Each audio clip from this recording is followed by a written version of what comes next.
He opened his mouth to speak, and the first words that came out made no sense. I'm so small compared to them. They tower over everything. The giants are real. His breathing had slowed to almost nothing. The room around him faded into silence.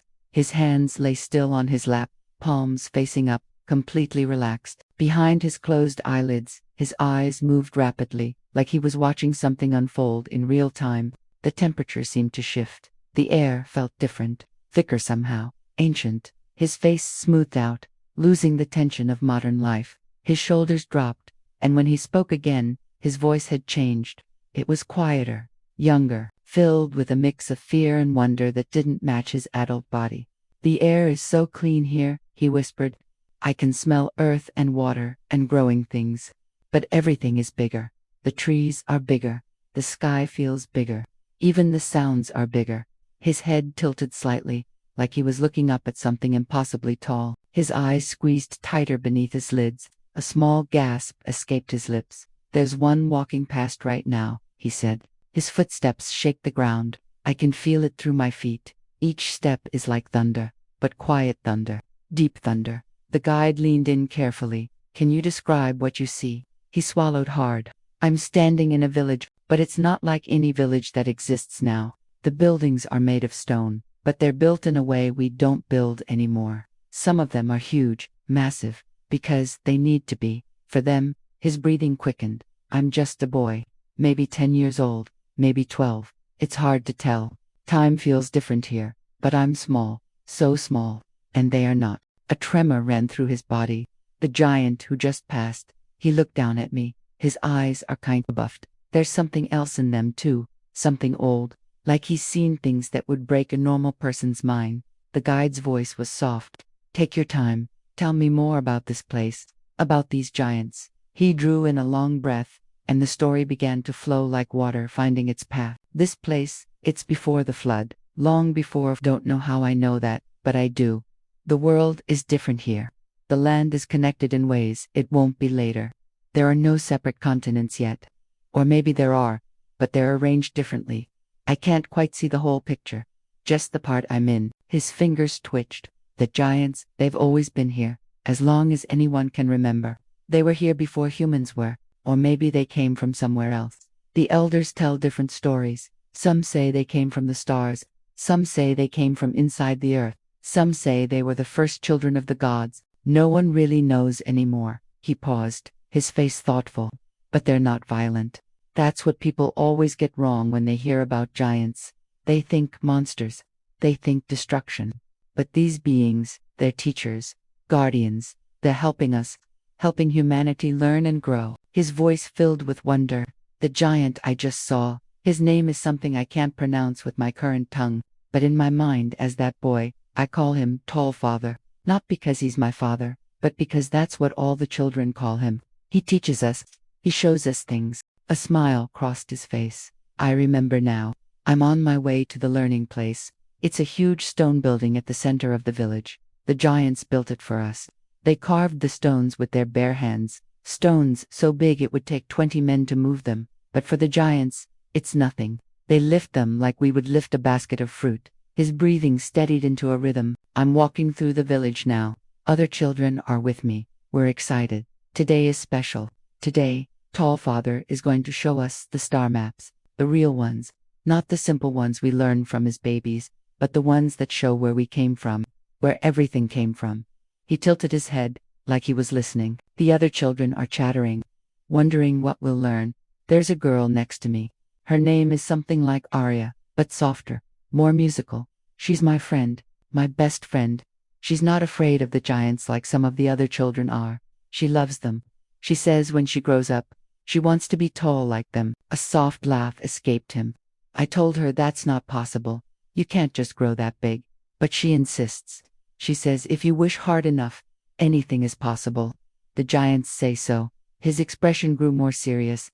We're entering the learning place now. The doorway is huge, tall enough for the giants to walk through without bending. Inside, the ceiling is so high you can barely see it. There are openings in the walls that let in light. The light falls in specific patterns. I don't understand why yet, but I will later. Everything the giants build has a purpose. Nothing is random. He was quiet for a moment, absorbing the memory. Tall Father is waiting for us. He's sitting on the floor, but even sitting, his head is higher than a grown man's. There are 3 other giants with him. They're the teachers, the keepers of knowledge. They're the ones who remember everything, who know everything. His voice dropped to a whisper. They're so old. I don't know how old. Hundreds of years, maybe thousands. They don't age like we do. They live so long that to them, a human lifetime is like a single day. But they don't look down on us for it. They don't think less of us because we're small and brief. They cherish us. They protect us. They want us to learn everything they know before they're gone. A shadow crossed his face. Because they know they're going to be gone. They know something is coming. They don't tell us what. They don't want to scare us. But I can feel it. In the way they teach. In the urgency behind their patience. They're trying to pass on everything they can while there's still time. He shifted slightly. Tall Father begins the lesson. His voice is so deep. It vibrates in your chest when he speaks. He doesn't speak our language perfectly. His mouth is shaped differently. But we understand him. And he understands us. There's more than words happening. There's something else. A connection. A knowing. His eyes moved rapidly beneath his lids. He's showing us the ceiling now. Telling us to look up. And when we do, we see it. The star map. It's carved into the stone itself. Thousands of stars. Constellations we don't have names for yet. Lines connecting them. Patterns. Stories. His voice filled with awe. He points to one cluster of stars. He tells us that's where the first teachers came from. Not the giants themselves, but the ones who taught the giants. Beings made of light. Beings who existed before form. They came here when the earth was young, when everything was still being decided, and they seeded it. They planted the seeds of consciousness, of awareness, of life. He paused, processing. The children around me are silent. Even Arya, who always has something to say. We're all staring up at the ceiling, at the stars, trying to understand what he's telling us, that we're not alone, that we never were, that consciousness exists everywhere in the universe, and Earth is just one garden among many. His breathing deepened. Another giant speaks now. Her voice is higher than Tall Father's, but still deeper than any human voice. She tells us about the cycles, about how civilizations rise and fall, how it's happened before, how it will happen again, how the Earth goes through changes, big changes. And when it does, everything gets reset. Everything starts over. A chill seemed to run through him. She says we're in the ending phase now, the phase before the reset. But she says it gently, like a mother telling her child about winter. It's not good or bad. It just is. It's part of the cycle, part of the plan. His voice cracked slightly. Arya raises her hand. She asks if the giants will survive the reset, if they'll be here after. The room goes quiet. All the giants look at each other, and I can feel the sadness, the weight of what they know. He swallowed hard. Tall Father kneels down. He gets as close to our level as he can. He tells us that the giants' time is ending, that this reset will be too big to complete, that the Earth needs to start fresh, and that means the giants have to go. Their bodies are too big, too heavy, too tied to the old world. The new world won't support them. A tear rolled down his cheek. But he says they won't really be gone. Their knowledge will survive. Their teachings will survive. In us, in the humans. We're small enough, adaptable enough. We'll make it through, and we'll carry what they taught us into the new world. His hands clenched. He tells us that's why they've been teaching us so hard, why they built all the learning places, why they carved the knowledge into stone, into monuments, into structures that might survive, so that even if we forget, even if the reset wipes our memories, the knowledge will still be there, hidden, waiting for when we're ready to remember again. His voice grew stronger. I'm older now. Time just jumped. That's how memory works in regression. It skips to the important parts. I'm not a boy anymore. I'm a young man, maybe 17, maybe 20, and I'm one of the record keepers now. One of the chosen ones who learns directly from the giants, who memorizes everything, who will pass it on. He spoke faster now, urgently. There are only 12 of us, 12 humans chosen to carry the knowledge. We learn different things, different pieces, so that if some of us don't make it, the others will still have parts of the whole. It's like a puzzle. Each of us holds pieces. His face tightened with concentration. I'm learning about the energy, the power that flows through everything. The giants can see it. They can feel it. They can use it. They're teaching us how. It's in the earth, in the water, in the air, in our own bodies. Everything is energy. Everything is vibration. And if you know how to work with it, you can do things that seem impossible. He paused, his expression distant. They're teaching me how to move stones with sound, how to heal with touch, how to see beyond the physical, how to connect with the consciousness of plants and animals and even minerals. Everything is alive. Everything is aware. We just forgot how to listen. His breathing quickened, but there's not much time left. The signs are getting stronger. The earth is shaking more often. The weather is changing. Animals are acting strange. The water tastes different. The giants know. They've seen this before. On other worlds. In other cycles. They know what's coming. A tremor ran through his body. Tall Father calls us together. All 12 record keepers. He tells us we need to go. Now. We need to leave the lowlands. Go to the high places. The mountains. Build there. Hide the knowledge there. Some in structures. Some in our minds. Some in our bloodlines. So it survives. His voice broke. We don't want to go. We don't want to leave them. But they insist. They say, this is our purpose. This is why we were chosen. Not to stay and die with them, but to go and live. To remember. To rebuild. He was quiet for a long moment, tears streaming down his face. The day we leave, all the giants come to see us off. Not just our teachers, but all of them. From all the villages. There aren't many left. Maybe 100. Maybe less. They gather in a circle around us. And they sing. His voice dropped to barely a whisper. The sound is like nothing I can describe. It's so deep it shakes your bones. But it's also beautiful. Sad and beautiful. It's a goodbye song. A blessing song. A song to carry us through what's coming. He sobbed once, then continued. Tall Father places his hand on my head. His hand is so big it covers my entire head and shoulders, and I feel it. The transfer. He's giving me something. A piece of himself. A piece of his knowledge. His memory. His love. It flows into me like warm water, and I know I'll carry it forever. Even if I forget everything else, I'll carry this. His body shook. We leave, all 12 of us. We walk away from the only home we've ever known, away from the giants who raised us, taught us, loved us. We walk toward the mountains, toward survival, and we don't look back. Because if we look back, we won't be able to keep going. He took several deep breaths, steadying himself. The journey to the mountains takes weeks. The earth is getting worse. The ground shakes every day now. The sky looks wrong, red at times, purple at others. The stars are in different positions. Everything is shifting. His voice grew haunted. We finally reach the high place, a valley between two peaks, protected, hidden. We start to build. We carve. We bury. We hide everything we were taught. We create markers, signs, for those who will come after, for those who will remember. He paused, and then it comes, the great flood. But it's not just water. It's everything. The earth cracks open. Mountains fall. The sky pours. The ocean rises. It's the reset. The big one. The one that changes everything. His breathing became rapid. We survive. Not all of us, but some. We watch from our high place as the world below disappears underwater. As everything we knew is washed away. As the giants' cities crumble and sink. As the learning places collapse. As the old world ends. His entire body tensed. His face contorted with grief so deep it seemed to age him. When he spoke, his voice was raw.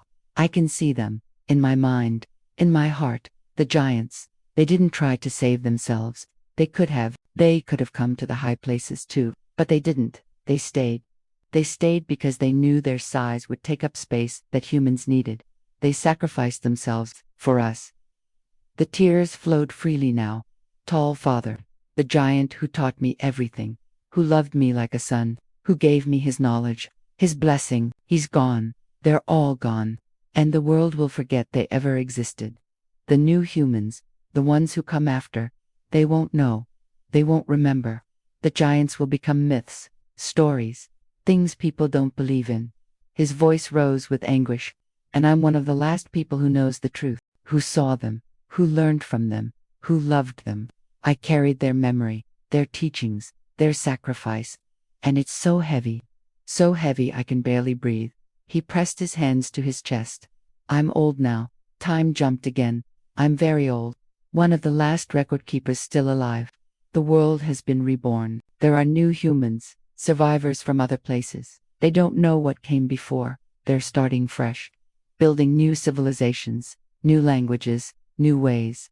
His voice cracked, and I tried to tell them. I tried to teach them what the giants taught me, about the energy, about the stars, about how everything is connected. But they don't understand. They can't. Too much was lost. Too much was reset. They look at me like I'm crazy, like I'm making up stories. A sob escaped him. I'm dying. I can feel it. This body is giving out, and I'm afraid. Afraid that when I die, the knowledge dies with me. That the giants will be truly forgotten. That everything they did, everything they sacrificed, will be for nothing. He grew quiet, very quiet. Then, in a whisper, "But as I'm dying, I feel them. The giants, they're not gone. Not really. They're in the spaces between, in the energy, in the consciousness that exists everywhere. And they're telling me it's okay.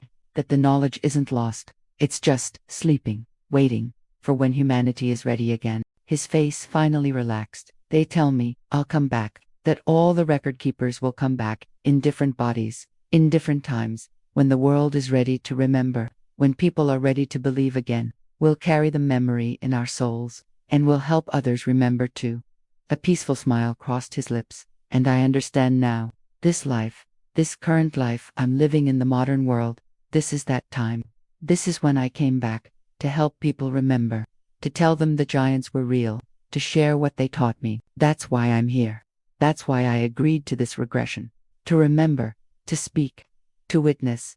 The guide's voice was gentle, bringing him back slowly. "Take deep breaths. Feel your body in this time, in this place. You can keep the wisdom but release the grief. Come back to the present." His breathing shifted, deepened. His fingers uncurled. The tears on his face began to dry. His eyes fluttered but remained closed for another moment. "I'm coming back," he murmured, "but I'm bringing them with me. The memory, the truth, the love." "What does this memory mean to you?" the guide asked softly. He was quiet, searching for words. "It explains everything. Why I've always felt like I'm remembering something instead of learning it. Why certain ancient sites make me cry without knowing why. Why I'm drawn to stones, to monuments, to places of power. I'm remembering. My soul is remembering." His voice grew stronger. "And it explains why I care so much about preserving knowledge. Why I get so upset when I see history being erased or forgotten, or dismissed. Because I know what it's like to watch everything disappear, to be one of the last people who knows the truth. And I don't want that to happen again." He opened his eyes slowly. They were red from crying but clear, focused. The giants were real. They existed, and they loved us. They gave up everything to help humanity survive. And we forgot them. We turned them into monsters in our stories. Made them evil, dangerous. But they weren't. They were teachers, parents, guardians. The guide nodded. "What will you do with this knowledge now?" A small smile appeared on his face. "I'll share it. I'll tell people. Not to convince them, because belief doesn't matter. The truth exists whether people believe it or not. But to plant seeds. To help others who have similar memories.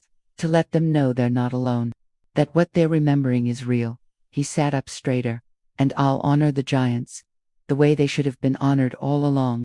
I'll remember their sacrifice, their love, their teachings. I'll live by the principles they taught: connection, consciousness, energy, respect for the earth, respect for knowledge, respect for the cycles." His voice grew thoughtful. "I understand now why I've always felt like I'm running out of time.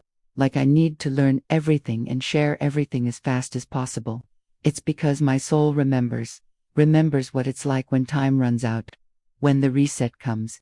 And I don't want to be caught unprepared again." He looked down at his hands. These hands, in that life, they carved knowledge into stone. They learned to work with energy. They were blessed by a giant. And in this life, these hands are meant to create again, to share again, to teach again. Different methods, same purpose. The guide smiled gently. "You're a bridge between times." "Yes," he agreed. "That's exactly what I am. A bridge. And I think there are others like me. Other record keepers who came back. Other people who carry memories of the before times, of the giants, of the ancient knowledge. We're scattered around the world, but we're all doing the same work, trying to help humanity remember. trying to preserve what was almost lost. He took a deep breath. And I'm not afraid anymore. I was so afraid before this session. Afraid that I was crazy. Afraid that the feelings and memories I had were just imagination. But now I know. It's real. It happened. And my purpose is clear. His eyes brightened. The giants told me I would come back when the world was ready to remember. And maybe that's now. Maybe that's why there's so much interest in ancient civilizations lately. Why people are starting to question the official history. Why more and more people are having memories like mine. The knowledge is waking up. The seeds the giants planted are starting to grow. He smiled more broadly. And it's not just about the past. It's about the future. The giants knew about cycles, about resets, about how civilizations rise and fall. And they knew that the way to break the cycle is to remember, to keep the knowledge alive, to not let it get lost again. His voice grew passionate. That's what we're doing now. All of us who remember, who carry pieces of the ancient knowledge, we're making sure that this time, if another reset comes, we're prepared. We've written it down, recorded it, spread it far and wide, hidden it in so many places and so many ways that it can't all be lost. He paused, considering, and maybe that's the real gift the giants gave us. Not just the knowledge itself, but the understanding that knowledge is sacred, that it needs to be protected, preserved, passed on, that we have a responsibility to future generations to not let the truth die. The guide leaned back. How do you feel about the giants now? His eyes filled with tears again, but they were different tears. Warm tears, grateful tears. I loved them. I've always loved them, but I didn't know why. Now I know. They raised me. In that life, they were more like parents to me than my human parents. They shaped who I was, who I am. Their influence crosses lifetimes. He pressed his hand to his heart, and I feel their presence, even now, even though they're not physically here anymore. They exist in a different form, a different state, but they're still watching, still guiding, still loving us, hoping we'll remember, hoping we'll get it right this time. His voice dropped to a whisper. Tall Father, if you can hear me, thank you. Thank you for everything you taught me. Thank you for your sacrifice. Thank you for believing in humanity, even when we didn't deserve it. I promise I'll honor your memory. I'll share your teachings. I'll help others remember. This is my vow. Across lifetimes, across ages, I'll keep the promise. He wiped his eyes. And to everyone else who carries these memories, who feels this pull, who knows in their bones that the giants were real, you're not alone. We're all part of the same ancient family, the same sacred trust. And together, we're keeping the flame alive. The guide nodded. Is there anything else you need to understand before we close? He was quiet for a moment, going inward one last time. Then, he shook his head. No. This was what I needed. To remember, to understand, to reconnect with that part of myself, that life shaped everything about who I am now. And knowing that, understanding that, it makes everything make sense. He stood up slowly, testing his balance, feeling grounded in his body again. I feel different. Lighter somehow, even though I remembered something heavy. It's like I've been carrying this weight my whole life without knowing what it was. And now that I know, now that I've looked at it directly, it doesn't feel as heavy. It feels purposeful. That's the gift of remembering, the guide said. Yes, he agreed. And I'm grateful. Grateful for this experience. Grateful for the memory. Grateful for the giants and everything they gave us. And grateful to be here now, in this time, when the world is ready to listen again. He looked ahead, his face calm but radiant with purpose. His voice was steady and sure. If you're listening to this and something stirred inside you, if you felt a recognition or a pull or a memory you can't quite place, trust it. The giants were real. They existed, and they loved us more than we can imagine. Their knowledge lives on, in stones, in structures, in the earth itself, and in those of us who carry the memories. We're the bridges, the keepers, the witnesses, and this is our time to speak. He paused, his eyes soft. The ancient world is calling, and some of us remember the answer. Subscribe to hear more stories of what we've forgotten.